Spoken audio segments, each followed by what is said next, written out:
আসসালামু আলাইকুম। সর্বশেষ অনুষ্ঠিত অনার্স পার্ট 2 এবং ডিগ্রি পাস কোর্সের কম্পালসারি ইংরেজি পরীক্ষার প্রশ্নপত্রের সমাধান দেওয়ার চেষ্টা করছি। তো আজকের আলোচনা করছি correct use of verbs, right forms of verbs. দীর্ঘদিনের খাতা মূল্যায়নের অভিজ্ঞতায় দেখা গেছে যে এই দুটি পরীক্ষার কম্পালসারি ইংরেজির ক্ষেত্রে পরীক্ষার্থীরা 50% বা তার চেয়ে কম কৃতকার্য হয়। এর মধ্যে বেশ কিছু কারণ রয়েছে। তার মধ্যে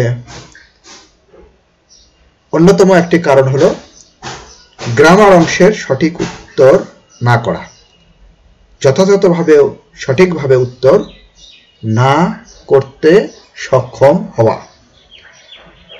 আজকে আমি আলোচনা করছি রাইট ফর্মস অফ ভার্বস, যা গত পরীক্ষায় দুটি পরীক্ষাতে এসেছিল।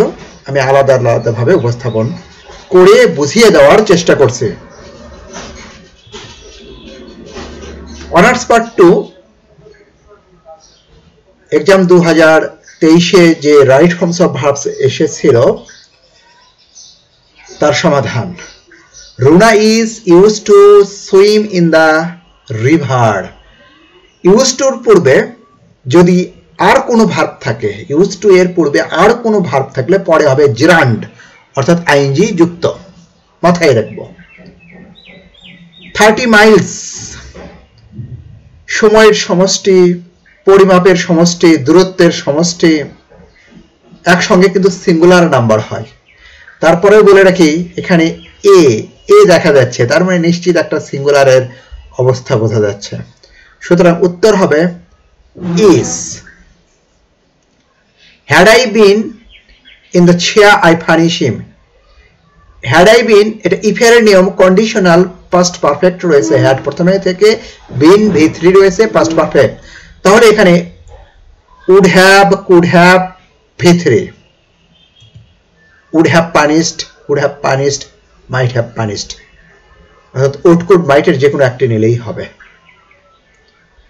You reward yesterday for your honesty. yesterday past indefinite tense গঠন করে, আর রিওয়ার্ড হলো পুরস্কার দেওয়া। তো ইউকে যেহেতু পুরস্কার দেওয়া হয়েছিল, অর্থাৎ সাবজেক্ট কাজ করতে না পারলে প্যাসিভ, তাহলে পাস্ট ইনডিফিনিট টেন্সের প্যাসিভ হলো was were V3, were rewarded. মাথায় রাখবো, সাবজেক্ট কাজ করতে পারলে অ্যাক্টিভ ভয়েস, না পারলে প্যাসিভ ভয়েস। যে কোনো ধরনের কারেক্ট ইউজ অফ ভার্বস এর ক্ষেত্রে অবশ্যই মনে রাখতে হবে।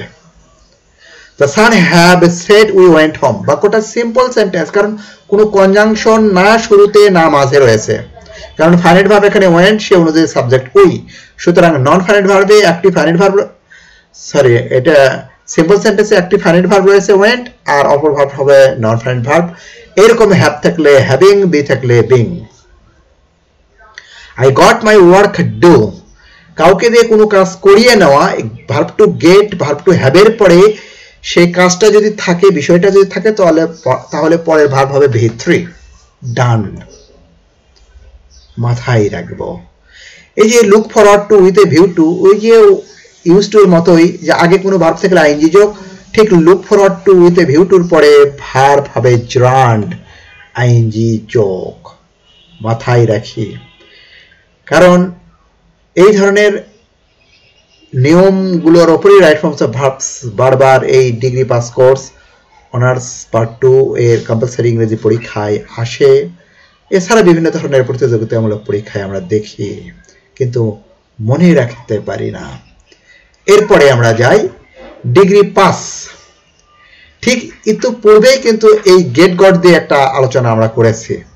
ওকে, তাহলে আমাদের একই নিয়মে এখানে V3 হবে, translated. I got the paragraph translated. He said that he go to Dhaka the next day. এখানে he said যেহেতু প্রিন্সিপাল ক্লোজ, তাহলে পরেরটা subordinate clause. he said past indefinite past form, তাহলে পরেরটা পাস্ট করতে হবে। নেক্সট ডেতে আমরা কি করব, পাস্ট, তবে ফিউচার ইন দা পাস্ট, যেমন টুমরো থাকলে আমরা কি করি? শ্যাল উইল V1 করি। ঠিক শ্যাল উইল V1 অর্থাৎ শুড উড V1 অর্থাৎ would V1, he would go. Babul just drink, এখানে just, already, recently, lately, meantime, meanwhile, yet present perfect tense গঠন করে। যদি সেগুলো সাবজেক্টের পরে থাকে তাহলে হ্যাভ হ্যাজের পরে সেগুলো রাখা ভালো এবং সমীচীন। Has just drunk. The bridge construct long ago has collapsed, এখানে has collapsed ফাইনাইট ভার্ব, বাক্য সিম্পল, তাহলে কনস্ট্রাক্টর নন ফাইনাইট ভার্ব, এর আগেও কিন্তু আলোচনা করেছি হ্যাভিং এর মতো। নন ফাইনাইট ভার্ব যদি প্যাসিভ ধারণা দেয় তাহলে শুধু V3 আর অ্যাক্টিভ দিলে আইএনজি যোগ অর্থাৎ প্রেজেন্ট পার্টিসিপল করতে হয়, কনস্ট্রাক্টেড। তো দুটো পরীক্ষার কারেক্ট ইউজ অফ ভার্বস নিয়ে আলোচনা করেছি।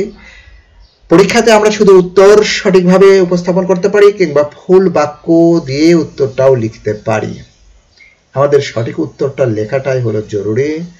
যদি কখনো রিরাইট দ্য অ্যান্সার থাকে তাহলে পুরোটাই আমাদের লিখতে হবে, উত্তর সহ বাক্য, পুরো বাক্য আমাদের লিখতে হবে। এটা অবশ্যই যেন আমরা মাথায় রাখি।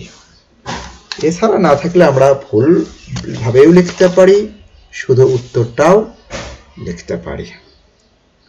Thank you.